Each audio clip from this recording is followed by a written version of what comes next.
સુરતના વરાછા હીરાબાગ પાસે આવેલી પીપી સવાણી સ્કૂલ પાસે રોડનો ભૂવો પડ્યો હતો, જેને લઈ અહીંથી પસાર થતા વાહન ચાલકોને હાલાકી પડી હતી. હજુ તો રાજ્યમાં ચોમાસાની શરૂઆત થઈ છે અને સુરત શહેરમાં છેલ્લા 4 દિવસથી વરસાદી માહોલ છે.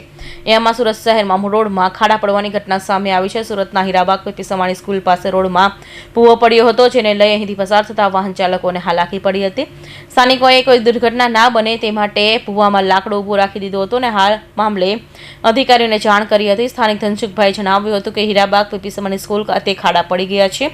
આ મામલે એસએમસીમાં ફરિયાદ કરી છે, પણ હજુ સુધી કોઈ આવ્યું નથી. અહીં લાઈન નાખી હતી અને 2 ખાડા પડી ગયા છે. કાલે 2 લોકોનું એક્સિડન્ટ થયું હતું અને 4-5 દિવસથી આ ખાડા પડેલા છે. જી, તમારું નામ? ધનસુખભાઈ.